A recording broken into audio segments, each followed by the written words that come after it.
everybody, this is the old man. How we doing? What's going on? We're gonna do a recap of season what? 10? Damn, 10 years. I'm old. Episode 1 of Hawaii Five-0. My boy McGarrett and Danny doing their thing. What am I? God, Lord. My teeth are nasty. I don't know what I'm gonna do with that shit. Excuse me, folks. That was disgusting. Okay. Uh, that's right, Magnum. Magnum getting ready. They're gonna do Magnum. Magnum was yesterday. White Five-0. My boy McGarrett and my boy Danny, hanging out, doing their thing. Hold on, I gotta switch this over here and move that over there. And yeah, remember the bullet was in the air. We spent 3 months waiting for the bullet to hit somebody. And apparently it hits my boy Jerry. Don't be messing with my boy Jerry. I love old Jerry. It took him 4 years to get a badge. But Jerry got hit and he's in the hospital for a couple of weeks and he's cool. So that's basically, it's kind of a long way to wait for 2 minutes of news, but okay. But it did tell my boy Jorge Garcia, who's a great actor, and I love the character Jerry. I don't know what he's got planned, or I don't know why he's leaving. He's going to recurring status, which means he'll show up every once in a while. But come on now. Anyway, he's gonna go write a book, so he's got to leave, and that's the reason we get this new chick. She's working for military police right now, but you know it's coming around. By the way, I'll be using and referring to, and sometimes downright quoting Matt Mitovich of TV Line, who wrote a recap, and I will go through it. I've seen the show. I swear, I've seen the show, but sometimes I need a little reminding here and there. But so Matt's story is going to help me a little bit. But Jerry's at the hospital recovering, and he's kind of going through whether he doesn't really want to leave, but he wants to leave, but he's playing Battleship with Junior in the hospital, of course, because Junior loves old Jerry. So, and then a very fine-looking Tawny, who girl is fine. She shows up to pick up Junior because they're going to the ballet because they got free tickets and yada yada, and Tawny figures she'll get a nap. But she goes to the ballet, and she is Julia Roberts in Pretty Woman, enraptured by the costumes and the music, and she digs it. So she's digging the ballet, but she's also a member of 5-0. So she notices there's some commotion over in one of the box seats.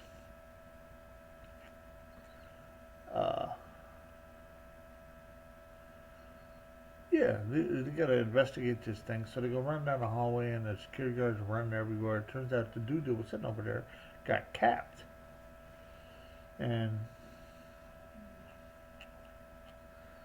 so we make the phone calls, whipty, whipty, whipty, and then all of a sudden McDano show up. You know, I know that's a straight up Matt quote, but Danny and Steve are there, and Danny's got a whack-ass haircut. I don't know what my boy is thinking, but it's whatever. But so him and Steve are there, and it's time for Steve to go running through the fire escapes and off the roofs and jumping and grabbing and realizing that he's getting old because he jumps for a pipe and he hangs there and the guy gets away. So Steve, naughty boy. So we identified the victim. Actually, he got shot by a sniper while he was sitting in his chair, and he just sort of slumped over. Rip, see him. They got a sketch of the sniper, and they matched it up with some picture of somebody out of BMW Hall. They traced the burner number she left behind. Steve and Danny meet Sergeant Quinn, the girl that was there. You know, somehow this matches up to two MPs he's in charge of because she's military police. Somehow she's going to become 5-0, but eventually that'll go down. Uh, Steve and Danny cut things short to go catch a lead because they got to argue in the car for a while. That's how they roll. So they find him dead. He killed himself. He kidnapped a local doctor to suture his ESW, and then he killed himself. That don't make no sense, but criminals are criminals. Adam, meanwhile, we got my boy Adam back. Adam Noshamari. Kono, I miss you, baby. Is her husband. I don't know if they're still married or got divorced or what the hell is going on there, but okay. But Adam, where was that? Adam quickly orders. Okay, he goes to quarter. Adam, because of his connections, goes to talk to the Yakuza about, hey, who would want this triad boss dead? What the hell?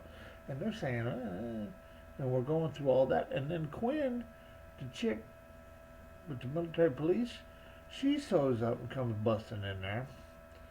And so everybody pulls their gun out, and Adam's like, oh, hell, everybody's going to get capped. So I talk this down. And then he realizes through where they got this guy, they pinpointed the cell, and guess what? Sniper's outside. So he tells everybody to get down. Too late. A couple of the Yakuza guys buy it. He's shot in the back of the head, and then now Masuda is the big boss, and now Quinn and Adam are trying to get his ass out of there. To flee the scene, the shooter steals a monster truck and flattens some trucks along the way. It's season premiere, so we gotta have major damage. So he flattens about 12 cars and he gets away. And Danny says something smart while he's going. Danny. The team regroups at HQ where everyone's saying, "Oh, Quinn, why don't you go get that?" Because she got shot and all that. That's just a little crazy. She's Steve Jr., so she has endured worse. Adam walks us through the new intel, how the Triad and Yakuza boxes back in the day were enforcers for Zhang, a local Yonsher, and one of them just got out of prison for 15-year stint and was found tortured to death not long after, having apparently given up the location of his crew. The last target left is the boy Zhang himself. And 5-0 gets to his place just as the shooters has whacked out security team, and Quinn starts to talk him down, and he doesn't go for it. She caps him. After a very long fight, him and Steve go round and round and fall off the balcony and all this good stuff.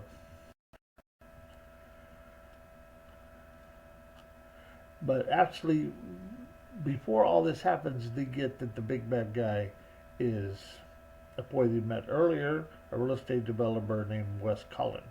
And of course, my boy Grover goes to arrest him because I guess these two had accidentally killed his wife and kid back in the day. So it was a revenge thing.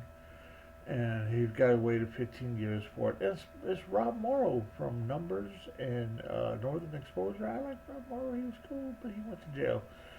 And so they took him to jail, but it didn't stick. So we're going to have to deal with him later because they didn't have enough evidence to bring him in on all this stuff. So you know where we're going now, Gamakonis. And we're going to celebrate Jerry's return, and then he announces that he's leaving. And he's going to go write his book. I hope we see him often because Jerry's the man. Anyway, they have a big old group hug because Jerry's leaving, and they even put Quinn in the hug, and so yeah, she's in. So, where was I at? Yeah, we're having the thing, and then they cut to a scene as everyone doing the group hug. We go to Steve's house, and in the cellar, nobody's home, but somebody's planting a bomb in Steve's garage. In the toolbox. Why? What is the deal with this toolbox? Is it a magical toolbox? What do we always got to be messing with this toolbox? The toolbox that held all the stuff for, what is it, Wolf Fat a decade ago. We're still messing with this damn toolbox. So somebody put a bomb inside the toolbox, so I think we can say happy trails to the toolbox. It'll finally disappear because it's going to get blown the hell up. And we'll see what happens with the bomb next week on Hawaii 5-0. I'll be back for season 2, episode 2. Make sure you comment and tell me I'm an idiot or share or whatever. And please tell me I'm not wasting my time. And subscribe, please. Subscribe. Go get your dog to subscribe. Go get your cat to subscribe. Go find some people to subscribe. Okay? You guys have a good one, and I will see you later. Hasta.